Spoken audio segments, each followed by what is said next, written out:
trousse à la main, le visage défait par la conscience d'un triomphe absurde.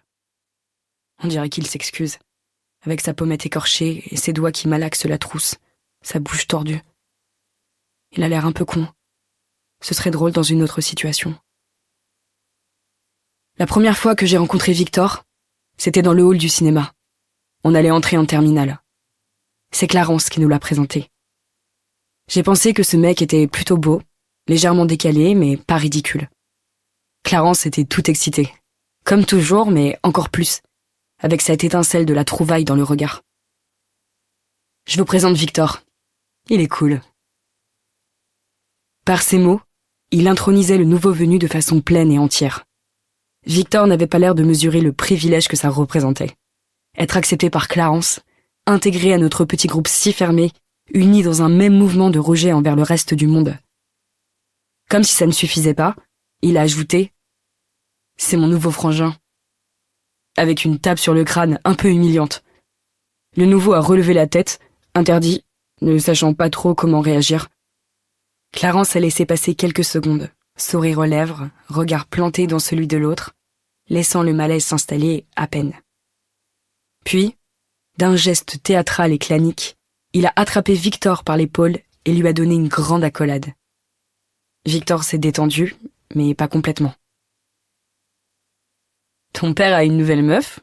a demandé Sam, comme si Victor n'était pas là.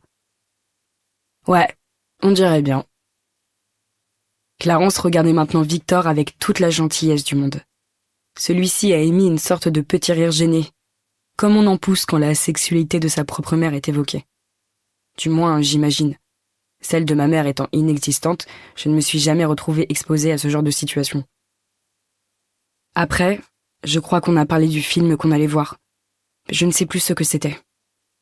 Ça m'agace de ne pas me le rappeler. Mais je me souviens que Victor semblait à l'aise. Il n'en faisait pas trop, nous observait beaucoup, riait aux vannes de Sam. « Tu vas venir dans notre lycée alors ?» a demandé Élise à un moment. Et ça avait l'air de faire plaisir à tout le monde que ce soit le cas. Aucun d'entre nous n'aurait pu prévoir, ce soir-là, ce qui vient de se passer. Une bruine s'abat doucement sur l'eau, sur nous. Le bruit des gouttes contre le mât semble démultiplié. La voile faseille sous une brise qui forcit. « On fait quoi ?» lance Élise dans un filet de voix angoissée. Je ne réponds pas, figé jusqu'au bout des phalanges. Les autres sont dans le même état. Il faut qu'on sorte de l'immobilité. On dirait qu'on attend un signal, que l'un d'entre nous prenne une décision. Le problème, c'est que les décisions, d'habitude, c'est toujours Clarence qui les prend. Chapitre 2. Barreuse ou équipière ? M'a demandé Clarence la première fois qu'on s'est rencontrés. C'était il y a une vie au moins. On avait 11 ans la semaine qui a précédé la rentrée en 6e. C'est l'année où mes parents ont divorcé, alors je ne peux pas oublier. J'ai haussé les épaules. Je m'en fichais, je pouvais faire les deux vu que je navigue depuis que je sais marcher. Comme il semblait hésiter, je l'ai aidé. « Tu montes au trapèze ?» Son visage s'est illuminé sous sa mèche brune. Le moniteur est passé près de nous. Il a vérifié les drisses en tirant légèrement dessus, puis m'a lancé un regard approbateur. « Tu navigues avec Clarence aujourd'hui, Emma ?» J'ai souri et bougé le menton pour dire oui. Pas très bavarde, déjà à l'époque. Après, je me souviens qu'on a pris la mer sans hésitation, malgré un vent brouillon et sifflant qui poussait le bateau à la gîte jusqu'à la limite du dessalage pour basculer soudain nord-est et nous déséquilibrer complètement. Clarence montait au trapèze avec une joie communicative, ses pieds écartés sur le banc du dériveur, tout son corps déployé au-dessus de l'eau, tendu dans le harnais.